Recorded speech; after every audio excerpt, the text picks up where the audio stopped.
Selamat pagi, perkenalkan nama saya Valeria Ola, NIM 1910 416895, kelas Manajemen A2 pagi, dosen Bapak Adi Mursalin, Sarjana Manajemen, Magister Manajemen. Mata kuliah Manajemen Pemasaran 2. Baik, di sini saya akan menjawab soal dari Pak Adi, yaitu dalam rangka ujian tengah semester. Soal yang pertama, sebutkan dan jelaskan minimal 5 strategi lini produk yang digunakan perusahaan dalam memasarkan produknya. Jawabannya, yang pertama, perluasan produk mix. Yang kedua, penyempitan produk mix. Yang ketiga, perubahan produk yang ada. Yang keempat, pengembangan penggunaan baru produk yang ada. Yang kelima, penentuan posisi produk. Yang keenam, training up dan training down, serta dispersasi dan segmentasi pasar. Soal yang kedua, jelaskan tahapan-tahapan dalam proses manajemen pemasaran. Berikan secara sistematis dan komprehensif. Jawabannya, berikut pemasaran secara sistematis. Analisis peluang pasar, analisis lingkungan pemasaran penting sekaligus untuk meraih peluang-peluang dari setiap perubahan-perubahan yang terjadi. Meneliti dan memilih pasar sasaran, dan upaya posisikan pasar. Kisi-kisi produk atau pasar harus dapat diperkirakan dari masing-masing kelompok pasar. Selain itu, perusahaan harus dapat mengembangkan strategi penempatan pada sasaran pasar. Mengembangkan strategi pemasaran, perusahaan harus mengembangkan suatu perbedaan-perbedaan dan strategi penempatan. Pada mengembangkan strategi penempatan pada pasar sasarannya. Mengembangkan strategi pemasaran, perusahaan harus mengembangkan suatu perbedaan-perbedaan dari strategi penempatan pada pasar sasarannya. Perusahaan harus mampu memberikan keistimewaan-keistimewaan yang lain daripada pesaingnya dan mampu memenuhi kebutuhan para pelanggan. Perusahaan harus mampu mengembangkan sebuah peta kedudukan produknya agar menduduki posisi yang lebih baik daripada pesaingnya.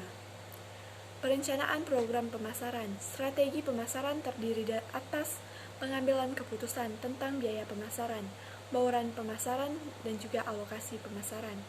Pengorganisasian, pelaksanaan, dan upaya pengendalian pemasaran. Pengorganisasian berarti membentuk struktur, personalia pemasaran, dan menetapkan tugas secara jelas, serta terkoordinasi. Selain itu, bagaimana personalia itu dilatih, diarahkan, dimotivasi, dan dievaluasi.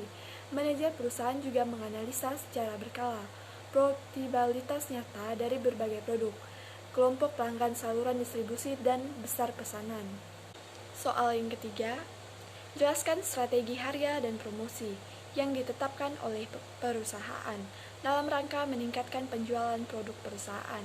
Yang pertama, ketahui target pasar Anda sebelum menetapkan strategi pemasaran produk Anda. Yang kedua, mengoptimalkan strategi pemasaran dengan menggunakan media sosial. Yang ketiga, menawarkan produk secara gratis adalah salah satu contoh strategi pemasaran yang efektif. Yang keempat, memilih tempat yang strategis adalah salah satu cara memasarkan produk yang tepat. Yang kelima, memberikan insentif untuk rekomendasi. Yang keenam, menjalin hubungan baik dengan konsumen. Yang terakhir adalah memanfaatkan teknik pemasaran mulut ke mulut.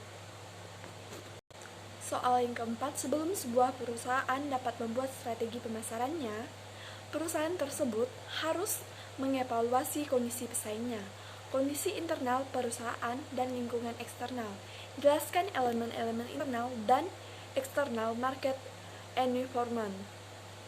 Jawabannya, yang pertama, lingkungan internal pemasaran atau bauran pemasaran. Pada umumnya, aspek pemasaran meliputi kegiatan-kegiatan yang berkaitan dengan perencanaan barang, penetapan harga, program promosi, dan saluran distribusi.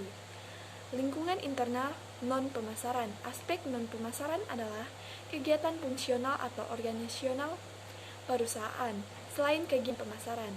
Antara lain adalah produksi, personalia, keuangan, penelitian dan pengembangan, administrasi, dan sebagainya. Ada lingkungan eksternal makro, kondisi perekonomian, hukum, politik, dan peraturan pemerintah, kependudukan, dan keseimbangan lingkungan. teknologi, sosial, dan kebudayaan. Lingkungan eksternal mikro ada pemasok, pesaing, perantara, dan pasar. Soal yang kelima, yang bagian A, konsumen dapat dibagi menjadi jenis konsumen bisnis dan konsumen akhir. Jelaskan perbedaan antara dua jenis konsumen tersebut. Jawabannya, konsumen akhir atau konsumen rumah tangga, yaitu konsumen yang melakukan pembelian untuk kepentingan diri sendiri, keluarga, dan kepentingan hadiah bagi teman maupun saudara, tanpa maksud untuk menjual belikan. Dengan kata lain, pembelian dilakukan semata-mata untuk konsumsi sendiri. Sedangkan konsumen bisnis disebut pula konsumen organisasional.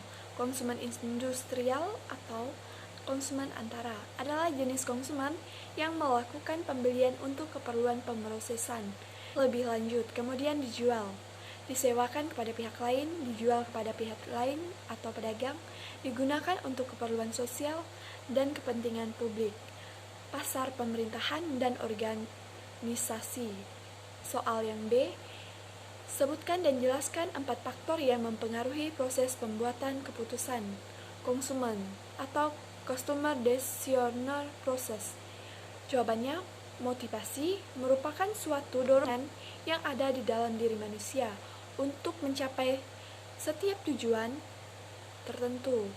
Yang kedua, persepsi merupakan hasil pemaknaan seseorang terhadap stimulasi atau kejadian yang diterimanya berdasarkan informasi dan pengalaman terhadap rangsangan tersebut. Yang ketiga, pembentukan sikap atau attitude formation merupakan penilaian ada yang di dalam diri seseorang yang mencerminkan sikap suka atau tidak suka seseorang terhadap suatu hal.